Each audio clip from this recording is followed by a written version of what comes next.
Hi friends, ఎలా ఉన్నారు? నేను బాగున్నాను. మీరందరూ బాగుండాలని కోరుకుంటున్నాను. ఫ్రెండ్స్, మీకు నా కథలు నచ్చినట్లయితే ప్లీజ్ సబ్స్క్రైబ్ చేయండి, షేర్ చేయండి, లైక్ చేయండి. ఇప్పుడు కథలోకి వెళ్దాం. చదువుతున్నది శోభారెడ్డి. రాత్రి పొద్దుపోయింది. మనోజ్ మేడ మీద వరండాలో పడకుర్చీలో తల కింద కుడి చెయ్యి ఆనించి పడుకుని ఉన్నాడు. ఇల్లంతా అందరూ నిద్రపోవటంతో నిశ్శబ్దంగా ఉంది. ఉండి ఉండి బయట రివ్వున గాలి వీచినప్పుడు చెట్ల ఆకులు కదిలిన చప్పుడు. అతని పడక గదికి వరండాలోకి మధ్యగా ఉన్న గుమ్మం తలుపులు తెరిచి ఉన్నాయి. గదిలో లైటు వెలుగుతోంది. అరగంట క్రితం అమూల్య ఆ గదిలోకి రావటం అతనికి తెలుస్తూనే ఉంది. అతని మనసు పరిపరి విధాల పోతుంది. ఒకసారి సంకోచం వదిలించుకుని వెళ్ళి, అమూల్య, నేను నిన్ను మనసా వాచా నిజంగా పెళ్లి చేసుకున్నాను. మనం గతం వదిలించుకుని వర్తమానంలో బ్రతుకుదాం. ఒకరిని ఒకరు అర్థం చేసుకుందాం. శివాకి మనిద్దరం అంటే ఇష్టం. మనిద్దరం స్మృతి మందిరంలో శివ జ్ఞాపకం భద్రపరుచుకుని నూతన జీవితం ప్రారంభిస్తే బాగుంటుంది అని చెప్పాలని ఎంతగానో అనిపించింది. కానీ అంతలోనే ఆలోచన సరైనది కాదని అనిపించింది. నా మనసులో ఇంతవరకు ఇంకే ఆడపిల్ల గురించిన ఆలోచన లేకపోవటం వల్ల నాకు ఇది సులభంగా అనిపించవచ్చు. కానీ అమూల్య శివాని ప్రేమించి పెళ్లి చేసుకోవాలని అనుకున్న వ్యక్తి. ఒక విధంగా తప్పనిసరిగా తనకి వివాహం జరిగిందనే అనుకోవాలి. అమూల్య తన జీవితానికి రక్షణ కోరి ఈ పెళ్లిని ఆశ్రయించి తనకి తానుగా వచ్చి తనకి అధీనమైంది. రక్షణ కల్పిస్తానని చెప్పి ఆశ్రయం కోరి వచ్చిన వారి స్వతంత్రం హరించటం కేవలం అత్యాచారమే అవుతుంది. అమూల్యకు టైం ఇవ్వాలి. తను తొందరపడకూడదు. 100 ఏళ్ల జీవితం కలిసి బ్రతకాల్సిన అనుబంధం. అమూల్య తనకి దగ్గరగా వచ్చింది. పూర్తి స్వతంత్రాలుగా బ్రతకటానికి, ఈ పెళ్లి పేరుతో స్వతంత్రహీనురాలు కావటానికి కాదు. ఆమె స్వేచ్ఛని కాపాడడం తన కనీస ధర్మం. శివాని మర్చిపోమ్మని చెప్పటానికి తనకు హక్కు లేదు. శివ గుర్తు రాకుండా చేయటానికి ప్రయత్నించాలి. ఈ నిర్ణయానికి వచ్చిన తర్వాత అతని ఆంతర్యం ప్రశాంతంగా అనిపించింది. లేచి గది లోపలికి వచ్చాడు. అక్కడ అమూల్య టేబుల్ దగ్గర కూర్చుని చెంపకు చేయి ఆనించుకుని టేబుల్ లైట్ వెలుతురులో పుస్తకం చదువుకుంటుంది. అతనికి కోపం, నవ్వు రెండూ వచ్చాయి. అతను లోపలికి రాగానే తలెత్తి చూసింది. ఆమె కళ్ళల్లో ఎప్పటిలాగానే తడబాటు రవ్వంత కూడా లేదు. మనోజ్ తనే మంచినీళ్ళు కావాలి అన్నాడు తడబాటుగా. అమూల్య పుస్తకం పక్కన పెట్టి వెళ్ళి కూజాలో మంచినీళ్ళు పంపి తీసుకొచ్చి ఇచ్చింది. ఆ చర్య ఎంతో సహజంగా ఉంది. ఆమె సంస్కారానికి, ఆ స్థిరత్వానికి మెచ్చుకోకుండా ఉండలేకపోయాడు. గ్లాసు టేబుల్ మీద పెడుతూ, పొద్దుపోయింది, నిద్రపోరాదు అన్నాడు. తల ఊపి పుస్తకం మూసింది. మనోజ్కి ఏం చేయాలో తోచలేదు. వెళ్ళి మంచం మీద ఉన్న దిండు తీసుకుని వరండాలోకి వెళ్ళిపోతూ, క్షణమాగి 1-2 రోజులు ఈ ఇబ్బంది తప్పదు. హైదరాబాద్ వెళితే నీ గది నీకు ప్రత్యేకంగా ఉంటుంది అన్నాడు. అమూల్య సమాధానం చెప్పలేదు. అతను వరండాలోకి వచ్చి పడకుర్చీలో పడుకున్న 2 నిమిషాల తర్వాత గదిలో లైట్ లేదు. గది తలుపులు అమూల్య వేయలేదు. అవి తెరిచే ఉన్నాయి.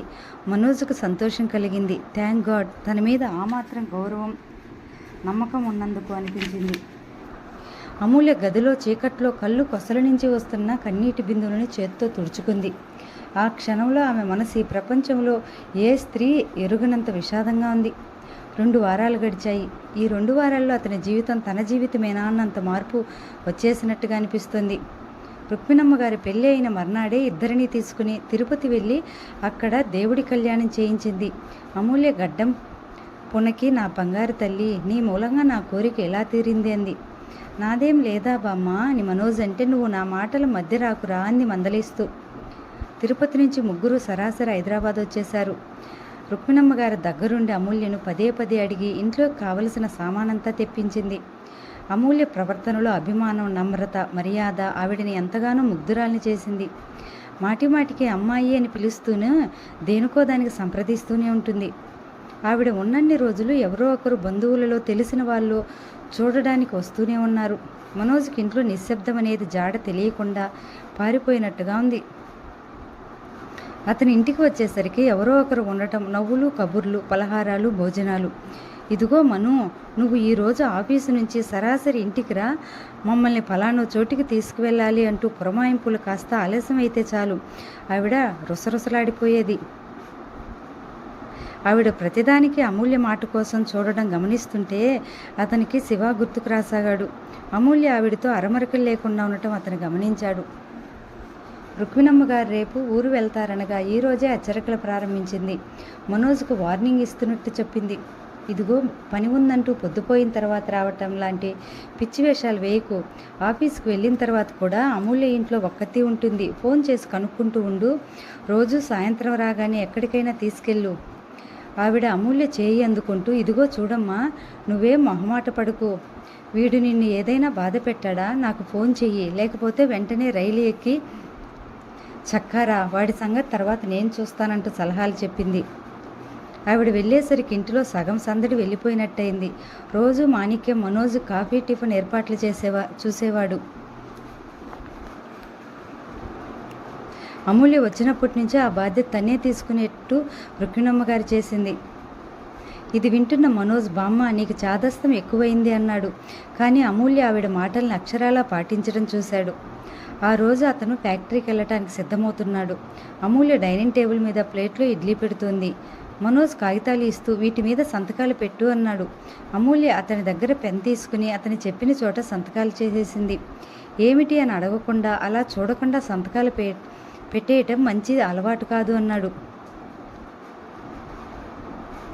అమూల్య ఒక్క నిమిషం ఆగింది. తర్వాత అంది, ఈ ప్రపంచంలో ఏదైనా ఉన్నవాళ్ళకు పోగొట్టుకుంటారేమోనని భయం. ఏమీ లేని వాళ్ళకి ఎందుకు భయం? ఈ కాగితాలు ఏమిటో తెలుసా? తెలియదు. నువ్వు ఈ రోజు నుంచి నా వ్యాపారంలో భాగస్వామి అయ్యావు. దాని తాలూకు కాగితాలు ఇవి. అమూల్య నిటారుగా అయింది. అతను బ్రీఫ్ కేసులో నుంచి ఇంకా కొన్ని కాగితాలు తీసి అమూల్య ముందు ఉంచాడు. ఇది శివ వ్రాసిన వీలునామా. దాని మూలంగానే నువ్వు నా ఫ్యాక్టరీలో భాగస్వామి అయ్యే అధికారం పొందావు. నా వ్యాపారంలో షేర్స్కి, బ్యాంకులో శివ పేరిట ఉన్న డబ్బుకి, ఊరిలో అత్తయ్య పేరిట ఉన్న పొలానికి, పావురాలపల్లిలో మేడ మీద భాగానికి నువ్వు వారసురాలివి. ఆ కాగితాలు జాగ్రత్తగా దాచుకో. అమూల్య వాటిని మనోజ్ వైపు నెట్టేసింది. నాకేం అవసరం లేదు, నాకేం సంబంధం లేదు. నువ్వు ఆ మాట అన్నా చెల్లదు. ఆ వీలునామా ద్వారా శివ నిన్ను లీగల్గా తన ఆస్తికి ఉత్తరాధికారిని చేశాడు. ఇష్టం ఉన్నా లేకపోయినా ఇది నీకు తప్పదు. అమూల్య లేచింది. ఆ ముఖంలో భావోద్వేగంతో కందింది. శివ ఉచితానుచితాలు చూడకుండా, నాకు చెప్పకుండా ఒక పిచ్చి పని చేస్తే దానిని ఎత్తిని పెట్టుకుని మోయాల్సిన బాధ్యత నాకేం లేదు అంటూ అక్కడి నుంచి వెళ్ళిపోయింది. మనోజ్ కాగితాలు తీసుకుని వెళ్ళి బీరువాలో జాగ్రత్త చేసి వచ్చాడు. అతను టిఫిన్ చేసి వెళుతున్నా అమూల్య వంట ఇంట్లోంచి బయటకు రాలేదు. మనోజ్ ఆఫీస్కి వచ్చాడన్న మాటే గాని మనసు పని మీద లగ్నం చేయలేకపోయాడు. అమూల్యతో తను కాస్త నెమ్మదిగా మాట్లాడాల్సింది. అతను టైం చూసుకున్నాడు. హఠాత్తుగా గుర్తుకొచ్చింది. ఈరోజు 12:30కి అమూల్యకు బ్యాంకుకు తీసుకొచ్చి సంతకాలు పెట్టిస్తానని మేనేజర్తో చెప్పాడు. ఆ మాటే మర్చిపోయాడు. అతను ఇంటికి వచ్చాడు. మాణిక్యం పూల మొక్కలకు ఎరువు వేస్తున్నాడు. ఇంట్లోకి వచ్చిన మనోజ్కు అమూల్య కనిపించలేదు. మాణిక్యం, అమ్మగారు ఎక్కడా? లేరు కదండి, ఈ టైంలో ట్యూషన్ చెప్పడానికి వెళ్తారుగా అన్నాడు. ట్యూషన్కా అన్నాడు ఆశ్చర్యంగా. మనోజ్ లోపలికి వచ్చాడు. డ్రాయింగ్ రూమ్లో పుస్తకం చూస్తూ కూర్చున్నాడు. అమూల్య ట్యూషన్ చెప్పడానికి వెళ్ళటం ఏమిటి? అతనికి మతిపోయినట్టయింది. 12:30 దాటింది. గేటు చప్పుడైంది. అమూల్య మాణిక్యం ఫోన్ వచ్చిందా అని అడగటం వినిపించింది. లేదండి, దూరంగా ఎక్కడో మొక్కల మధ్య నుండి వాడి జవాబు వినిపించింది. అమూల్య లోపలికి వచ్చింది. డ్రాయింగ్ రూమ్లో కూర్చుని ఉన్న మనోజ్ని చూసి క్షణం ఆగిపోయింది. అతని కళ్ళల్లో ప్రశ్న, ఆమె చూపుల్లో సమాధానం చెప్పని అయిష్టత. బ్యాంకుకి వెళ్ళి సంతకాలు పెట్టాలి, బయలుదేరు అన్నాడు. అమూల్య వచ్చింది. దోవలో ఇద్దరూ ముభావంగా అపరిచితుల్లా మౌనంగా ఉండిపోయారు. బ్యాంకులో సంతకాలు పెట్టడం పూర్తయింది. బ్యాంక్ మేనేజర్ శివ గురించి, యాక్సిడెంట్ గురించి సానుభూతి వాక్యాలు చెప్తుంటే అమూల్య ముఖం తిప్పుకొని దూరంగా వచ్చేపోయే వాళ్ళని చూస్తోంది. కళ్ళల్లో నలకబడినట్టు అమూల్య తుడుచుకోవటం మనోజ్ గమనించకపోలేదు. ఇంటికి తిరిగి వస్తుండగా అడిగాడు, నువ్వు ట్యూషన్ చెప్పటం దేనికి? డబ్బు కోసం. డబ్బు మనకు లేదా? నాకు లేదు. ఈ ఇంట్లోకి నా భార్యగా వచ్చిన తర్వాత నువ్వు ఆ మాట అంటే చెల్లదు. అమూల్య మాట్లాడలేదు. ఇంటికి రాగానే అతని చెక్బుక్, బ్యాంక్ పాస్బుక్ అమూల్యకిచ్చాడు. బ్యాంకులో నీ పేరట నీది అనే డబ్బు ఉంది. ఈరోజు చెక్బుక్ వచ్చేసింది. నీ ఇష్టం వచ్చినప్పుడు కావలసినంత డ్రా చేసుకోవచ్చు. నిన్ను ఎవ్వరూ అడిగేవారు లేరు. అమూల్య వాటిని తీసుకెళ్లి బీరువాలో భద్రపరిచింది. అతను వెళ్తూ ఆగి చెప్పాడు, దయ్యుంచి డబ్బు సంపాదన కోసం మాత్రం బయటకు వెళ్ళొద్దు. కావాలని ఈ ఇంటి గౌరవం నవ్వులు పాలు చేయాలని అనుకుంటే తప్ప. అతను వెళ్ళిపోయిన తర్వాత కూడా అమూల్య చాలాసేపు అక్కడే నిలబడి ఉంది. ఆమె ముఖం చెంపదెబ్బ తిన్న మనిషిలా ఉంది. ఆ రాత్రి అతను భోజనం చేస్తుండగా కూర వడ్డిస్తూ అడిగింది, నాకు స్వంత సంపాదన కావాలి. ఇంట్లోంచి బయటకు వెళ్లకుండా ఎలా? సలహా అడిగినట్టుగా సీరియస్గా ఉంది ఆ గొంతు. నీ ఖర్చు ఏమిటో చెప్తే దాన్ని బట్టి చెప్తాను మార్గం. అమూల్య తల తిప్పింది. వివరాలు చెప్పలేదు. అది నా స్వవిషయం. నా మీద ఆధారపడిన వాళ్ళు ఉన్నారు. మనోజ్ తల తిప్పి చూశాడు. ఇన్నాళ్ళు ఎందుకు చెప్పలేదు? మన ఇంటికే తీసుకొచ్చే వాళ్ళగా. వాళ్ళు మనవాళ్ళు కాదా? అమూల్య క్షణమాగే అంది. ఊహు కాదు అంది. అమూల్య సాంబారు వేయబోతున్నట్టు ఉంటే వద్దన్నట్టు అతని చెయ్యి అడ్డుపెట్టాడు. అమూల్య ఆగిపోయింది. అతను తనే వడ్డించుకున్నాడు. అమూల్యకు అర్థమైంది. మౌనంగా ఉండిపోయింది. మళ్ళీ ఇద్దరి మధ్య అడ్డుగోడగా అభిప్రాయ భేదం. మనోజ్ వెళ్ళి పడుకున్నాడు. అదే రోజు అయితే బామ్మ గురించో పావురాలపల్లిలో కబుర్లో సంభాషణ జరిగేది. మనోజ్ ఆలోచిస్తున్నాడు. అమూల్య సంపాదన మీద ఆధారపడిన ఆ వ్యక్తులెవరు? పెళ్ళికి కూడా పిలవలేదు. కనీసం తనకి చెప్పలేదు. అసలు అమూల్య అంతరహస్యంగా వారిని దాచిపెట్టాల్సిన అవసరం ఏమిటి? మర్నాడు ఉదయం అతని ఇంటిలో టిఫిన్ తినలేదు. మాణిక్యం తలుపేసుకో చెప్పి వెళ్ళిపోయాడు. 12 గంటలకు ఇంటికి ఫోన్ చేశాడు. అమూల్య తనే తీసింది. నా డ్రాయరు తాళం చెవులు మర్చిపోయాను, మాణిక్యంతో పంపు అన్నాడు. అతను అన్నాడే గాని అతని కంఠం ధీమాగా లేదు. అమూల్యకు తన ఇంట్లో ఉందా లేదా అని చెక్ చేసిన సంగతి అర్థమైందని తెలిసిపోయింది. మీ బ్రీఫ్ కేస్ సరిగ్గా చూసుకోండి. మీరు తాళం చెవులు వదిలేసిన మాట నిజమే. నేను వాటిని అందులో వేశాను అంది. మనోజ్ చూశాడు. అందులో తాళం చెవులు పైనే ఉన్నాయి. అతనికి వెంటనే ఇంటికి ఫోన్ చేసి అమూల్యకు సారీ చెప్పాలని అనిపించింది. ఫోన్ తీశాడు కానీ చెప్పలేకపోయాడు. అతనికి ఇలాంటి పరిస్థితి ఎప్పుడూ ఎదురవలేదు. ఆ రాత్రి అతను భోజనానికి కూర్చున్నాడు. ఇద్దరూ కలిసే భోజనం చేస్తారు. అమూల్య తన ప్లేటు పెట్టుకోలేదు. నువ్వు పెట్టుకోలేదే అన్నాడు. అమూల్య ప్లేట్ తెచ్చి పెట్టుకుంది. తన ప్లేట్లో మాత్రం వడ్డించుకుంది. అతను టీవీ చూస్తున్న నెపంతో ఆగాడు. తను వడ్డించుకోలేదు. క్షణం చూసి అమూల్య వడ్డించింది. అతను తింటూ అడిగాడు, నీకు నిజంగా ఉద్యోగం అంత అవసరమా? అవసరం కాకపోతే ఎందుకు అడుగుతాను ముభావంగా అంది. మధ్యాహ్నం తను ఫోన్ చేసి చెక్ చేసిన సంగతి అమూల్యకు అర్థమైనట్టుంది. అమూల్య అసలే సీరియస్. ఈ పూట అది ఇంకా రెట్టింపైనట్టుగా ఉంది. ఆ ముభావం తలుపులు మూసేసి గాలి చొరబడనీయకుండా చేసేటటువంటి మౌనం. ఇద్దరూ మౌనంగా భోజనం ముగించారు. అమూల్యను సంపాదన కోసం బయటకు వెళ్ళవద్దని హద్దు గీశాడు తను. తనది అనే స్వంత సంపాదన కావాలనుకుంటుంది అమూల్య. ఆ మార్గం ఏదో తనే చూపించాలి. ఆమెను బాధ పెట్టాలనేది తన ఆలోచన కాదు. తన ఇంటి గౌరవం గురించి తీసుకున్న జాగ్రత్త ఆమెకు బందీఖానా కాకూడదు. స్వయం సంపాదన కావాలి అనుకుంటే అది ఏర్పాటు చేయటం వరకే తన బాధ్యత. వివరాలు అడగాల్సిన అధికారం లేదు. అమూల్య ముందే చెప్పింది ఈ షరతు. తను అంగీకరించాడు. అమూల్య టేబుల్ మీద ప్లేట్స్ తీసేసింది. మనోజ్ అన్నాడు, నీ date of birth, education, qualification వివరాలు ఒక అప్లికేషన్ రాసి ఇవ్వు. ఆనందరావు గారి ఆఫీసులో ఒక ఖాళీ ఉంది. ఆయన దగ్గర అయితే ఎవ్వరికీ నువ్వు ఉద్యోగం చేస్తున్నావని తెలియదు. ఆయనకు సాయం చేస్తున్నట్టుంటుంది. అమూల్య గదిలోకి వెళ్ళింది. మనోజ్ టైప్ మిషన్ మీద అప్లికేషన్ టైప్ చేయసాగింది. టైప్ చేయటంలో వేగం చూసి అతను పర్వాలేదు, టైప్ బాగానే వచ్చు అనుకున్నాడు. అమూల్య అప్లికేషన్ తెచ్చి అతనికి ఇచ్చింది. అతను డేట్ ఆఫ్ బర్త్ ఎదురుగా చూశాడు. తనకంటే 4 సంవత్సరాలు చిన్నది. ఎడ్యుకేషనల్ క్వాలిఫికేషన్స్ ఎదురుగా చూశాడు. Ceramic engineer. అతను ఒక్క క్షణం తన కళ్ళని తానే నమ్మలేకపోయాడు. మళ్ళీ చూశాడు. Ceramic engineer. అమూల్య గట్టిగా కేక పెట్టాడు. గదిలో టేబుల్ మీద పేపర్ సర్దుతున్న అమూల్య హడలిపోయినట్టుగా ఆ కేక గుమ్మంలోకి వచ్చింది. మనోజ్ అప్పటికే ఆ గది గుమ్మం దగ్గరికి వచ్చాడు. ఇది నిజమా? అప్లికేషన్ చూపిస్తూ అడిగాడు. ఏది? ఈ అప్లికేషన్లో ఇది. సంతోషంతో అతనికి నోటమాట రావటం లేదు. అప్లికేషన్ నేనేగా టైప్ చేసి ఇచ్చాను. నిజమే అంది. అది కాదు అమూల్య, నీ క్వాలిఫికేషన్స్. అదా అనుమానం. ఆ సర్టిఫికేట్ చూపిస్తాను. అమూల్య వెళ్ళి పెట్టి తెరిచి తీసుకువచ్చి ఇచ్చింది. ఇస్తూ రోషంగా అంది, అప్లికేషన్లో అబద్ధాలు కూడా టైప్ చేస్తారా? మనోజ్ సర్టిఫికేట్ చూశాడు. సందేహం లేదు. అమూల్య పాస్ అయి 3 సంవత్సరాలైంది. My God! అతను చప్పున అమూల్య భుజాలు చుట్టూ చేయి వేసి దగ్గరకు తీసుకున్నాడు. ఈడియట్! ఇన్నాళ్ళు నాకు చెప్పలేదే? అతను ఎంతో ఇష్టమైన వ్యక్తిని ప్రేమగా అనే మాట అది. ఒక్క శివానే అలా అనేవాడు. అతని నోటి వెంట ఆ ప్రయత్నంగా ఆ మాట వచ్చేసింది. My God! భార్గవ్ అడిగితే నేనేమన్నానో తెలుసా? నువ్వు పెద్దగా చదువుకోలేదని. ఓ గాడ్! అతనేం చెప్తున్నాడో అమూల్యకు అర్థం కావటం లేదు. ఒక్కటే తెలుస్తుంది.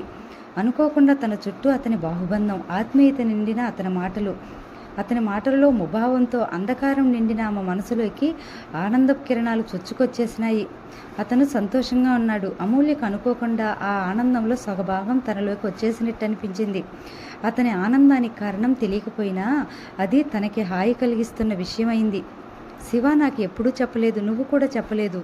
మీ ఇద్దరూ నన్ను ఎందుకు ఇలా పరాయివాడిని చేశారు? అప్పుడే సరిగ్గా కాలింగ్ బెల్ మోగింది. మనోజ్ కూడా ఈ లోకంలోకి వచ్చినట్టయ్యాడు.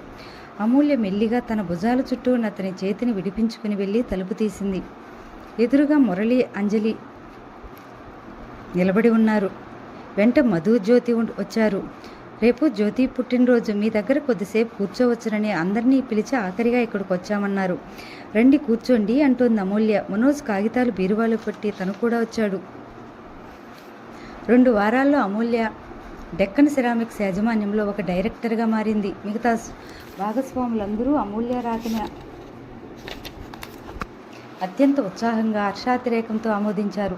మనోజ్ అమూల్యకు ఫ్యాక్టరీ ప్రొడక్షన్ విభాగం అప్పచెప్పేశాడు. తను ఇక మార్కెటింగ్ విభాగం మీద కాన్సన్ట్రేట్ కేంద్రీకరించవచ్చు. ఈ మధ్యకాలంలో ఈ 2.5 సంవత్సరాల నుంచి శివ మరణంతో ఎదురైన ఆర్థిక ఇబ్బందులను ఎదుర్కొని ఫ్యాక్టరీని నిలబెట్టడమే అతనికి పెద్ద సమస్య అయింది. అతను ఈ 2.5 సంవత్సరాల నుంచి పడిన ఇబ్బందులు అమూల్య రాకతో పటాపంచలు కాసాగినాయి. మొట్టమొదటిది డబ్బు ఇబ్బంది లేదు. కట్టాల్సిన వడ్డీలు, చెల్లించాల్సిన మొత్తాలు, వాటి గురించి అదుర్దా లేదు. అమూల్య తోడుగా వచ్చిన తర్వాత అతని జీవితం క్రమంగా వసంత పౌర్ణమిలో ఆహ్లాదంగా, మనోహరంగా మారసాగింది. ఉదయం అమూల్యని ఫ్యాక్టరీ దగ్గర దింపేసి తన పనుల మీద వెళ్ళాడు. మధ్యాహ్నం ఆఫీసుకు వచ్చి మార్కెటింగ్ సంబంధించిన వ్యవహారాలు చూసుకుంటాడు. సాధారణంగా సాయంత్రం తనే వెళ్ళి అమూల్యని తీసుకొస్తాడు. వీలు కాకపోతే కారు పంపుతాడు. అదీ కాకపోతే తనే వచ్చేస్తుంది. ఇద్దరూ కలిసి ఉదయం ఇంటి దగ్గర బయలుదేరుతారు. సాయంత్రం ఇద్దరూ కలిసి రావటమో లేక అతను రాత్రి వచ్చేసరికి అమూల్య ఇంటి దగ్గర వేచి చూస్తూనూ ఉండేది.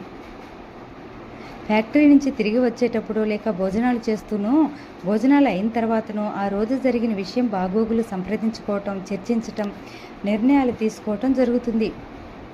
అమూల్య వచ్చిన తర్వాత నారాయణమూర్తి గారు, ఆనందరావు గారు, దయానిధి గారు మీటింగ్స్ వీలైనంత వరకు ఇంట్లోనే ఏర్పాటు చేయమంటున్నారు. అమూల్య భోజనం వడ్డిస్తుంటే మనోజ్తో పాటు వాళ్ళు కూడా వచ్చి సాయం చేసేవారు. ఇలా హాయిగా, స్థిమితంగా, హోమ్లీగా ఉంటేనే బాగుంటుంది అనేవారు. ఫ్యాక్టరీ విషయాలే కాదు, అతని దినచర్యలో, జీవితంలోకి ఇంకా కొన్ని నూతన సంగతులు వచ్చి జ్వరబడసాగాయి. ఇదివరకు ఎవరింట్లో ఏ ఫంక్షన్ జరిగినా ఏదో ఒక సాగుతో వెళ్లకుండా ఎగ్గొట్టేవాడు. తప్పనిసరి అయితే మర్యాదకు వెళ్ళి ముఖం చూపించడానికి వెళ్ళినట్టు వెళ్ళేవాడు. అక్కడ 10 నిమిషాలు ఉండడం అతనికి ఎంతో కష్టంగా ఉండేది. అలాంటిది ఇప్పుడు మిగతా వాళ్ళ ఇళ్లలో పుట్టినరోజులు, పెళ్ళిళ్ళు, ఫంక్షన్స్ అతనికి చాలా సహజమైనాయి. అమూల్య తోడుగా ఉండటంతో అతనికి అవి బోర్ అనిపించడం మానేసినాయి. ఇదివరకు అతనికి పెళ్లి కాని వ్యక్తిగా ఎవరో ఒకరు ఏదో విధంగా దగ్గరయ్యి తమ కూతురునో, చెల్లెలనో, బంధువుల అమ్మాయిలనో భారీగా అంటగట్టాలనే తాపత్రయంతో వద్దన్నా ఆపేక్ష చూపించి వెంటబడేవారు. ఇప్పుడు అమూల్య పుణ్యమా అని ఆ బెడద తొలగిపోయి స్వేచ్ఛగా అనిపించసాగింది. ఈ బయట ప్రపంచంలో తను, అమూల్య విడివడి వ్యక్తులు కాదు, వారిద్దరూ ఒకటే అనే భావన మనోజ్కి ఇది ఆనందంగా అనిపించేది. ఇంకో ముఖ్యమైన మార్పు కూడా చోటు చేసుకుంది. ఇదివరకు అతనికి సాయంత్రం వేళ ఇంటికి వెళ్ళాలనే తొందర ఉండేది కాదు. ఇప్పుడు తన కోసం అమూల్య వేచి చూస్తుందనే ఆలోచన అతని కళ్ళు అప్రయత్నంగా గడియారంలో టైం గమనించడం జరుగుతుంది. ఉదయం 10 గంటలకు ఎవరి పని మీద వారు వెళ్ళినా మధ్యలో ఏదో ఒక పని గురించిన అవసరం ఒకరికి ఒకరు ఫోన్ చేసుకుని మాట్లాడి తప్పేది కాదు. దాంతో ఇద్దరూ అన్ని గంటలు దూరంగా ఉన్నామని గుర్తు కూడా ఉండేది కాదు. ఫ్యాక్టరీ విషయాల్లో ఒకసారి చెప్పగానే గ్రహించటం, బాధ్యత నిర్వహించటంలో నిజాయితీ, అప్పచెప్పిన పని ఆశించిన దానికంటే ఎక్కువ ఫలితం వచ్చేట్టు చేయగలిగిన నేర్పు అమూల్యలో అతనికి నానాటికి అమూల్య అంటే గౌరవాభిమానాలు మరింత పెరిగేట్లు చేయసాగింది. ఇంటిలో స్వంత మనిషిలా ఇల్లు చక్కబెట్టుకుంటున్న అమూల్యను చూస్తూ అప్పుడప్పుడు అతను ఆలోచనలో పడేవాడు. శివ తన కోసం అమూల్యను చూసుకున్నాడా, లేక నా జీవితంలో వెలితి పూడ్చటానికి వెతికి తీసుకువచ్చి నాకు అప్పచెప్పి తను వెళ్ళిపోయాడా అనిపించేది. అతనికి రెండోదే నిజమనిపిస్తుంది. లేకపోతే ఎక్కడ అమూల్య, ఎక్కడ తను? మనోజ్ మనసులో నుంచి క్రమంగా అతనికి తెలియకుండానే శివ పోయిన వెలితి కూడా అంతరించసాగింది. చిన్ననాటి నుంచి ఎప్పుడూ ఎరగని ఒక మనశ్శాంతి అతనికి హాయిని కలిగిస్తుంది. ఈ జీవితంలో కేవలం బాధ్యత అనే పేరుతో కష్టపడడం, డబ్బు సంపాదన ఇవే కాదు, జీవితాలను ఆనందమయం చేసి నేను సంపూర్ణంగా జీవిస్తున్నాను అనే స్పృహ కలిగించే విషయాలు కూడా ఇంకా కొన్ని ఉన్నాయి. అవి అతనికి మొదటిసారిగా తెలిసి రాసాగింది. రుక్మిణమ్మ గారు పావురాలపల్లి నుంచి ఫోన్ చేసింది. ఏమిటి మీరిద్దరూ ఇక్కడ, మీకు ఒక ఇల్లు ఉందనే సంగతి మర్చిపోయారా అంది. తీరుబడి లేదు బామ్మ అన్నాడు. తీరుబడి లేదా? అమూల్య ఏం చేస్తుంది? ఒక్కదాన్ని వదిలేసి వెళ్తున్నావా? ఆవిడ కంఠంలో అదుర్దా చూసి మనోజ్కు నవ్వు వచ్చింది. తనే నన్ను వదిలేసి వెళ్తుంది అన్నాడు. అదేమిటి? వచ్చి చూడు, నీకే తెలుస్తుంది, నువ్వు నేనేం చెప్పినా నమ్మవు అన్నాడు. మర్నాడు సాయంత్రానికి వచ్చేసింది. ఆవిడ వెంట దుర్గా, వెంకటి కూడా వచ్చారు. ఇంటి దగ్గర ఇద్దరూ లేరు. సాయంత్రం పొద్దుపోయిన తర్వాత అమూల్య, మనోజ్ ఇద్దరూ కలిసి వచ్చారు. అప్పటికే మాణిక్యం ద్వారా ఆవిడ కొన్ని సంగతులు అడగనట్టుగా అడిగి సమాధానాలు రాబట్టుకుంది. రుక్మిణమ్మ గారు 4-5 రోజులుంది. దుర్గకు ఎక్కడ లేని సంతోషం. అమ్మాయి గారు, వెంకటికి పని చూపించండి, మేము ఇక్కడే ఉంటామంది. అమూల్య ఫ్యాక్టరీ విషయంలో మనోజ్కి సాయం చేయటం చూసి చాలా సంబరపడింది. అమూల్య గడ్డం పునికి, నా బంగారు తల్లే, అందుకే నిన్ను చూడగానే మా ఇంటికి రావటానికే పుట్టావని నాకు ఎంతగానో అనిపించింది. నేను మనుతో అప్పుడే అన్నాను కూడా. ఏరా, అప్పుడు చేసుకోనన్నావుగా, ఇప్పుడేమంటావు అంది సగర్వంగా. అమూల్య ఆవిడ, నేను ఎప్పుడూ అలాంటి చోట్లకు వెళ్ళలేదమ్మా అని బిడేపడుతున్నా వినకుండా బలవంతంగా తనతో ఫ్యాక్టరీకి తీసుకెళ్ళింది. అక్కడ అంతమంది వర్కర్స్ అమూల్య కనుసన్నల్లో పనిచేస్తుంటే ఆవిడకి ఆనందంతో గర్వాతిశయం కలిగింది. చదువుకున్న ఆడపిల్లలకి గర్వం అని ఇన్నాళ్ళు అనుకునేదాన్ని. అమూల్యను చూసిన తర్వాత నా అభిప్రాయం మారింది. ఆడపిల్లకు చదువు ఉంటే ఇంకా రాణిస్తుంది అనిపించింది సుమా మను అంటూ చెప్పింది. అమూల్య ఆవిడిని సైన్స్ ఎగ్జిబిషన్కి లాక్కెళ్ళింది. అవి నాకేం తెలుస్తాయి అంటే నేనున్నానుగా అంటూ ఆ ఎగ్జిబిషన్ ప్రదర్శించిన వాటి వివరాలు చెప్పేది. అబ్బా, నాకు తెలియని ఇంత ప్రపంచం ఉంది బయట, ఆవిడ ఆశ్చర్యపోయింది. అమూల్య చేయి పట్టుకుని ఒక్కొక్కటి చూపిస్తూ తగ్గు స్వరంలో దాని వివరాలు చెప్తుంటే ఆవిడ చిన్నపిల్లల ఉత్సాహంగా వింటూ ఆనందపడింది. ఆ రాత్రి భోజనం అయిన తర్వాత మనోజ్తో, నువ్వు శివ ఒక్కనాడైనా నా గురించి ఆలోచించారా? అమూల్య చూడు, నాకెంత ప్రపంచం చూపించిందో అంది కినుకుగా. మను అమూల్య అలా నా చేయి పట్టుకుని శ్రద్ధగా, ఓపికగా నాకు అవి అర్థమయ్యేలా చెప్తుంటే ఆ క్షణంలో నాకేమనిపించిందో తెలుసా? నేను త్వరగా చచ్చిపోయి మీ ఇద్దరికి కూతురుగా పుట్టాలనిపిస్తోందిరా అందే. అంటుండగానే ఆవిడ కళ్ళల్లో నీళ్లు తిరిగాయి. బామ్మ, మనోజ్ ఆవిడ వీపు మీద చెయ్యి ఆనించాడు. ఏమిటది అన్నాడు అనునయంగా. బామ్మ ఇంత సంతోషంగా ఉండగా అతను చూడటం ఇదే ప్రథమం.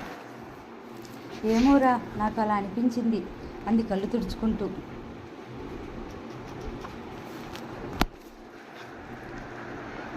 ఆవిడ 1 వారం రోజులుండి తృప్తిగా ఆనందంగా ఊరు వెళ్ళిపోయింది. వాళ్ళు ఇద్దరిని తప్పకుండా ఇంటికి రమ్మనమని చెప్పింది. శ్రీరామనవమికి పావురాలపల్లిలో ఆవిడ ఘనంగా రాములవారి కళ్యాణం చేయిస్తుంది. ఈసారి ఇంకా గొప్పగా చేయించాలట. దానికి కావలసిన ఖర్చు కూడా చెవిని వేసి వెళ్ళింది. ఆవిడిని రైలు ఎక్కించి వస్తుండగా దోవలో కారులో అన్నాడు మనోజ్. అమూల్య, నీకు థ్యాంక్స్ ఎలా చెప్పాలో తెలియటం లేదు. దేనికి? బామ్మ ఇంత సంతోషంగా ఉండగా నేను ఎప్పుడూ చూడలేదు. నువ్వు ఫ్యాక్టరీ విషయాలు చూడడం ఆవిడకి అద్భుతంగా ఉంది. అమూల్య తల తిప్పుకుని రోడ్డు మీద వెళ్ళే జనాలను చూడసాగింది. మనోజ్ కాస్త ఆగి మళ్ళీ అన్నాడు, శివ, నాతో ఒక్కసారి మాట వరుసకు కూడా నువ్వు ఇలా ఇంజనీరింగ్ చదివావని చెప్పనేలేదు. అదేమంత గొప్ప విషయం అని అంది. విషయం గొప్పదా చిన్నదా అని కాదు, మనకి ఆనందం కలిగించే ప్రతి విషయం గొప్పదే. నిన్ను శివ ఏరుకోరి ఎన్నిక చేసి తీసుకొచ్చి నా జీవితంలో కలిపి వెళ్ళినట్టుగా ఉంది నాకు. అమూల్య మాట్లాడలేదు. అసలు సిరామిక్స్ ఇంజనీరింగ్ చదవాలని ఎందుకు అనిపించింది? ఆసక్తిగా అడిగాడు. నాకు ఆర్కిటెక్చర్ స్పెషలైజేషన్ చేయాలని ఉండేది, కానీ సీటు రాలేదు. ఇందులో వచ్చి పడ్డాను. అక్కకి తెలిసిన ప్రొఫెసర్ ఇప్పించారు. అక్కకి నేను ఏదో ఒక ఇంజనీర్ అయి తీరాలని పట్టుదల. అమూల్య ఆగిపోయింది. మీ అక్క గురించి నాకెప్పుడూ చెప్పలేదేం? చెప్పేటంత ప్రత్యేకత ఏం లేదు. మా అమ్మా నాన్న మా చిన్నప్పుడే పోయారు. అక్క నాకంటే 6 ఏళ్ల పెద్దది. అమ్మా నాన్న లేని లోటు దానికే తప్ప నాకెప్పుడు తెలియలేదు. అది అలా పెంచింది నన్ను. ఎక్కడుండేవారు? బెంగళూరులో. అక్కకి పెళ్లి కాలేదా? అమూల్య మాట్లాడలేదు. చెప్పకూడదా? అతని స్వరం స్నేహపూరితంగా మృదుగంభీరంగా ఉంది. చెప్పకూడనిదేం కాదు, పెళ్లి కాలేదు. అమూల్య ముఖం సీరియస్గా అయిపోయింది. మళ్ళీ మౌనం తలుపు టక్కును పడిపోయింది. రేపు మీటింగ్ ఉంది. షణ్ముఖం వాళ్ళందరికీ ఫోన్ చేయాలి. మనోజ్ తనే ప్రసంగం మార్చేశాడు. ఆ తర్వాత మళ్ళీ అమూల్యతో అక్క గురించి కానీ ఆమె కుటుంబ వివరాలు కానీ అతను ఆ మాట ఎత్తలేదు. అమూల్యకి ఇష్టం లేని విషయాలు ఎత్తి ఆమెను బాధ పెట్టకూడదని అతను దృఢంగా అనుకున్నాడు. ఇంతకుముందు అమూల్య జీవితం ఏమిటి అన్నది తనకు పూర్తిగా అనవసరం. దాన్ని తను మార్చలేడు. అమూల్య ఒక అపురూపమైన వ్యక్తిత్వం గల మనిషి. అమూల్యని ఏ విధంగానైనా కానీ జీవితంలో పొందగలిగిన తను అదృష్టవంతుడు. దాన్ని జీవితాంతం కాపాడుకోవటమే తనకు కావాలి. ఈ నెల అమూల్య పేరిట బ్యాంకులో ఎక్కువ మొత్తంలో డబ్బు వేశాడు. పాస్బుక్ చూశాడు. ప్రతి నెల మొదటి తేదీ 1000 రూపాయలు అమూల్య తీస్తున్నట్టుంది అందులో. రూపాయలు మాత్రమే, ఎక్కువ లేదు తక్కువ లేదు. ఏమిటా 1000 రూపాయలు? కొలతబద్ద ఖర్చు. అతనికి ఆసక్తిగా తెలుసుకోవాలని అనిపించింది, కానీ ఆ ఆలోచనని కూడా మనసులో నుంచి పూర్తిగా తీసివేశాడు. అమూల్యకు ఆ మాత్రం స్వతంత్రం ఉండటంలో తనకి నష్టం ఏం లేదు. అమూల్య పాస్బుక్ దాయలేదు. అది ఎదురుగా బీరువాలో తన చేతికి అందేట్టుగానే ఉంచింది. అడిగితే చెప్పవచ్చు, కానీ అడగాలని అతనికి లేదు. అమూల్య సంజాయిషి చెప్పే క్షణాలు తన జీవితంలో ఎప్పుడూ రాకూడదు. ఇదే అమూల్యకు తను ఇస్తున్న పూర్తి స్వాతంత్రం. ఇదే అమూల్యకు అర్థమైతే చాలు. రేపే పావురాలపల్లికి ప్రయాణం. బామ్మ మళ్ళీ ఫోన్ చేసింది. మనోజ్ అమూల్యను బజార్ రమ్మని కోరాడు. నాకు తలనొప్పిగా ఉంది, రాలేను అంది. ఓకే, రెస్ట్ తీసుకో, నేను వెళ్ళి వస్తాను. నీకేమైనా కావాలా అని అడిగాడు. ఊహు అంది. సాయంత్రం అతను షాపింగ్ పూర్తి చేసుకుని వచ్చేసరికి రాత్రి 8 గంటలైంది. మాణిక్యం తలుపు తీశాడు. బెడ్రూమ్లో లైట్లు లేవు. ఇంట్లో ఏదో శూన్యం, నిశ్శబ్దం. అమ్మగారు ఎక్కడా అడిగాడు. ప్యాకెట్లు సోఫాలో పడేస్తూ. మధ్యాహ్నం ఊరు వెళ్ళాను కదండి అన్నాడు. మనోజ్ చివ్వున తలెత్తాడు. ఊరా? ఏ ఊరు? అదృష్టవశాత్తు మాణిక్యం అక్కడ లేడు. లోపలికి వెళ్ళాడు. ఉంటే వాడు నాకేం తెలుసు అని తెల్లబోయేవాడేమో. మనోజ్ చకితుడయ్యాడు. అమూల్య ఊరు వెళ్ళిందా? కనీసం తనతో మాట మాత్రమైనా చెప్పకుండా. ఏ ఊరు? ఏమిటా అవసరం? మాణిక్యాన్ని పిలిచి ఏ ఊరు వెళ్ళింది, ఎన్ని గంటలకు, ఎలా వెళ్ళింది అని అడగాలని శరవేగంగా వస్తున్న ప్రశ్నల పరంపరని కష్టం మీద నిగ్రహించుకున్నాడు. అతను గదిలోకి వస్తుంటే ఫోన్ మోగింది. వెళ్ళి తీశాడు. అతను ఆశించినట్టు అమూల్య గొంతు కాదు, ఊరి నుంచి కరుణాకరం చేశాడు. బామ్మగారు రేపు ఉదయం మీరు బయలుదేరుతున్నారా లేదా అని అడుగుతున్నాడు అన్నాడు. అర్జెంట్ పని వచ్చింది, నేను మళ్ళీ ఫోన్ చేస్తానని పెట్టేశాడు. ఆ రాత్రి అతను భోజనం చేయలేదు, నిద్రపోలేదు. తెల్లవార్లు గదిలో అటు ఇటు తిరుగుతూ గడిపాడు. అతని మనసు చాలా ఆందోళనంగా ఉంది. ఉండి అతని ముఖాన్ని చిరుచెమటలు అలుముకుంటున్నాయి. అమూల్య ఊరు వెళ్ళిందా? నిజమేనా? తనకెందుకు చెప్పలేదు? అమూల్య ఇంకేదైనా ప్రమాదం జరిగిందా? అతనికి ఎంతో గాబరాగా ఉంది. మాణిక్యం ఊరు వెళ్ళిందని చెప్తున్నాడు. ఆ మాట నమ్మి అమూల్య రాక కోసం వేచి చూడమా, లేక పోలీస్ రిపోర్ట్ ఇవ్వటమా? గతంలో అమూల్య చెప్పిన తన మీద జరిగిన అత్యాచారాలు గుర్తుకొస్తున్నాయి. అతను నుదుటి మీద అలుముకున్న చెమటను తుడుచుకున్నాడు. ఆ సస్పెన్స్ భరించలేక ఏమీ పట్టనట్టుగా ఉండటం చాలా కష్టం. తన అసలు మళ్ళీ అమూల్యను కళ్ళతో చూడగలడా? మళ్ళీ ఎన్ని నెలలు, సంవత్సరాలు? అప్పుడు వేరు, అమూల్యకు తనకు పరిచయం లేదు. ఇప్పుడు వేరు. ఈ అమూల్య తన జీవితంలో ఒక భాగం కాదు, ఒక ముఖ్యమైన భాగం. ఆ భాగం తన జీవితానికి ఆయువు పట్టుగా ఉంది. అతనికి రోజు కలకలలాడే ఈ ఇల్లు ఈరోజు శూన్యంగా ఒక సమాధి లోపల నిశ్శబ్దంలా అందులో కురుక్కుపోతున్నట్లుగా అనిపించసాగింది. బామ్మ మళ్ళీ ఫోన్ చేసింది. ఏమని చెప్పాలి తను? అతను ఉదయం త్వరగా ఇంట్లోంచి వెళ్ళిపోయాడు. రాత్రి పొద్దుపోయిన తర్వాత తిరిగి వచ్చాడు. కరుణాకరం గారు 4 సార్లు ఫోన్ చేశారండి మీకోసం, మాణిక్యం చెప్పాడు. సోఫాలో కూర్చుని బూటు విప్పుతూ అన్నాడు. అంటుండగానే మళ్ళీ ఫోన్ వచ్చింది. మాణిక్యం వెళ్ళి తీశాడు. మాణిక్యం, నేను ఇంట్లో ఉన్నానని చెప్పొద్దు, చేయి ఎత్తి అనబోతున్నాడు. మాణిక్యం అప్పటికే ఉన్నారండి, ఇప్పుడే వచ్చారు అంటూ చెప్పాడు. రేపు శ్రీరామనవమి. బామ్మ తను అమూల్య వెళ్ళకపోతే ఎంత బీభత్సం సృష్టిస్తుందో అతనికి తెలుసు. అది తట్టుకునే శక్తి లేదు. అమూల్య ఏది అంటే ఆవిడికి ఏం సమాధానం చెప్పాలి? అతను ఫోన్ తీసుకోక తప్పలేదు. హలో అన్నాడు. ఆవిడ మాట్లాడడం కాదు, అతని మీద విరుచుకుపడింది. మను, నీకు అసలు బుద్ధుందా? ఇంత ఏర్పాటు చేసుకుని మేమంతా ఎదురు చూస్తుంటే ఇంకా రాకుండా అక్కడే కూర్చున్నావా? ఆవిడ అరుస్తోంది, చీవాట్లు వేస్తుంది. బామ్మ, నేను రాలేను బామ్మ. రాలేవా? ఎందుకని? ఏమైంది? అమూల్య కొంటో బాగలేదు, నిన్నటి నుంచి బాగా జ్వరం, ప్రయాణం చేయలేదు. వదిలి ఎలా రాను? ఏమిట్రా నువ్వు అనేది? ఆవిడ గొంతు ఇంకా పెద్దదైంది. కంగారు పడకు బామ్మ, పర్వాలేదు, డాక్టర్కి చూపించాను. నోరు ముయ్యరా. నువ్వు ఇలాంటి అబద్ధాలు చెప్పడం ఎప్పటి నుంచి నేర్చుకున్నావు? అమూల్యకు జ్వరంగా ఉందా? అట్లా అయితే ఈరోజు మధ్యాహ్నం అమూల్య ఇక్కడికి ఎలా వచ్చిందంటావు? నా పక్కన ఇప్పుడు ఎలా ఉందిట? మనకి 2 అమూల్యలు ఉన్నారా? ఏమిటి బామ్మ నువ్వు అనేది? నువ్వు పిచ్చి వేషాలు వేయగా నేను చూడడం ఇదే మొదటిసారి. బామ్మ, అమూల్య అక్కడికి వచ్చిందా? నేను అబద్ధం చెప్పాననుకున్నావా? ఇదిగో మాట్లాడు. నీకు పనుంది అంటే తను ముందుగా వచ్చానని చెప్పింది. నువ్వు కనీసం ఫోన్ అయినా చేయలేదు. పాపం, స్టేషన్కి కారు కూడా పంపలేదు. పిచ్చిపిల్ల ఎండలో నడిచి వచ్చింది. ఇదిగో మాట్లాడు. హలో. అమూల్య కంఠం వినిపించింది. ఆ కంఠం ఎప్పటిలానే ఉంది. బెరుకు రవ్వంత కూడా లేదు. అమూల్య. అతని కోపం రాలేదు. చాలా చిత్రంగా, అంతులేని ఆనందంగా అనిపించింది. అమూల్య క్షేమంగా ఉంది. పావురాలపల్లిలో బామ్మ దగ్గర ఉంది. నేను మీ టేబుల్లో ఉత్తరం పెట్టాను, చూడలేదా అడిగింది. బామ్మతో నేను ఇప్పుడే బయలుదేరి వస్తున్నానని చెప్పు, నాకు లాస్ట్ ట్రైన్ అందుతుంది, ఫోన్ పెట్టేయి. సరే అని పెట్టేసింది. అతను గదిలోకి వెళ్ళి చూశాడు. డ్రాయర్ సొరుగులో పైకే కాగితం ముడిచి డ్రాయర్ సొరుగు తెరవగానే కనిపించేట్లుగా ఉంది. అందులో ఇలా ఉంది: నేను అర్జెంటుగా వరంగల్ వెళ్లాల్సిన పని ఉంది, అటు నుంచి పావురాలపల్లి వచ్చేస్తాను, మీరు కూడా వచ్చేయండి. అమూల్య.